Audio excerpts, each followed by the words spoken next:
મોજા જોજે તો એક જ નહીં કૂતરું લઈ ગયું બૂટ મેં મોજો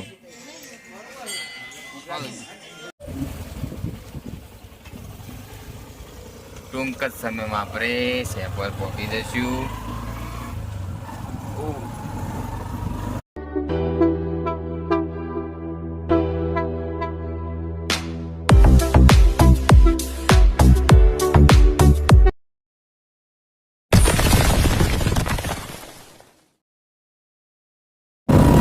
આપણે અંબાજીથી નીકળ્યા હતા અને હવે શેપર જઈએ ગોગ મહારાજના દર્શન કરવા. આમ તો ના જ હોત પણ કારણ એવું થયું કે જયદીપથી રસ્તો ભૂલી ગયા હતા અને જવાનો પ્રોગ્રામ હતો પોનિયારી જતું રહ્યું અને એના રસ્તો ભૂલી ગયા હતા. મેં જો પણ એના ઊંઘમાં હતા એક્ટિવા ચલાવતા હતા એના કારણે ભૂલી ગયા હતા. હવે ડાયરેક્ટ આપણે શેપર જવાનું શેપર થઈ દર્શન કરી સીધી ઘર ભેગા થઈ જાવ તો કોટની અંદર કન્ટિન્યુ જોડાઈ રહીજો તમને મહારાજના દર્શન કરાવજો.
સામે દેખાય ડુંગરા એમાં ટોચ ઉપર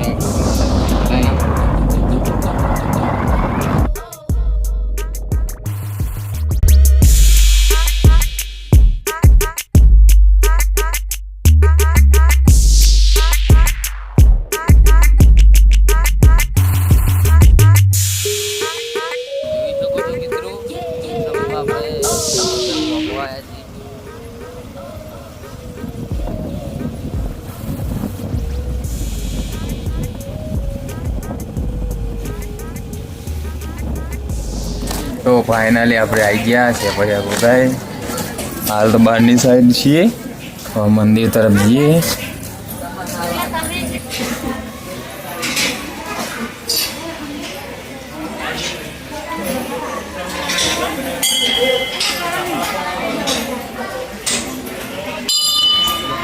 આ મંદિરની આકૃતિ ટોટલી ગોગ મહારાજની મૂર્તિથી બનાવવામાં આવી છે.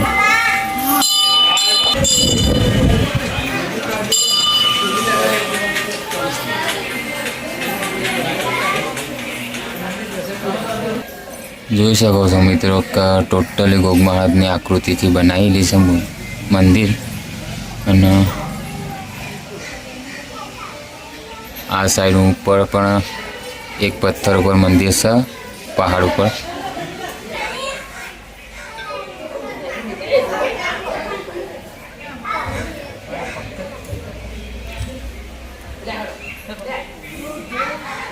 મિત્રો આપણે તમે ગોગ મહારાજના દર્શન કરાવી દઈએ.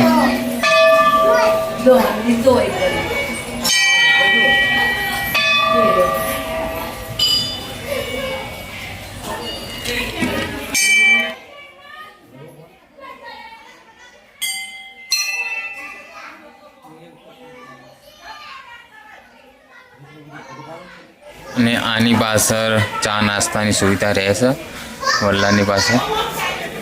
મંદિરનો પાછળનો વ્યૂ એકદમ શિવલિંગ આકારની અંદર મંદિર બનાવવામાં આવ્યું છે. હર્યું જોઈ શકો છો.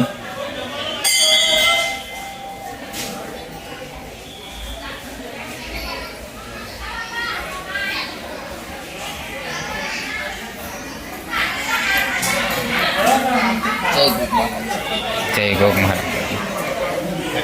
બલિદાનનું એડિટિંગ કરી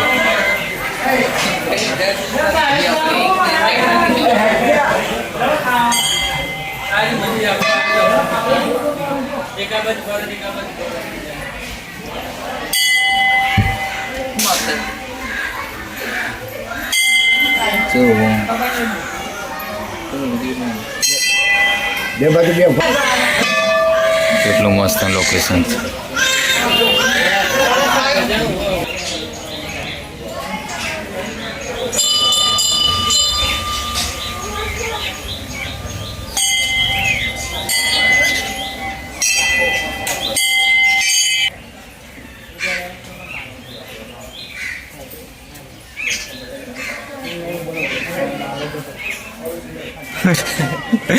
અજયને લાગે બૂટની અને મોજાની બહુ ખોમી તો કણ આપણે શું કહેવાય અંબાજી બૂટ ખોવાનો હતો અને વાયકાના એના બૂટમાં મોજો લઈ ગયું કૂતરું યાર. મોજા તુજી તો એક જ નહીં કૂતરું લઈ ગયું બૂટમાં મોજો. જે પહાડ દેખાય એની ટોચ ઉપર એક પથ્થર છે, એના ઉપર ગોગ મહારાજનું મંદિર છે. અને ત્યાં જવાનો આપણી પાસે હાલ ટાઈમ નથી એટલે આપણે રવાના થઈ રહ્યા છીએ. નેક્સ્ટ ટાઈમ જવાનો પ્રયત્ન કરશું. આપણે તમને સેપણના દર્શન કરાવી દીધા અને બહુ મસ્ત મંદિર છે, તમે ખુદ જ જોયું છે. તો તમને અમારો બ્લોગ કેવો લાગ્યો એ કોમેન્ટની અંદર તમે ચોક્કસ જણાવજો. અને મારો વિડીયો સારો લાગ્યો હોય તો લાઈક પણ કરતા જજો અને શેર કરજો. અને અમારી ચેનલ પર નવા હોય તો સબસ્ક્રાઈબ કરવાનું ના ભૂલતા. મળીએ નવા વિડીયોની અંદર. જય માતાજી.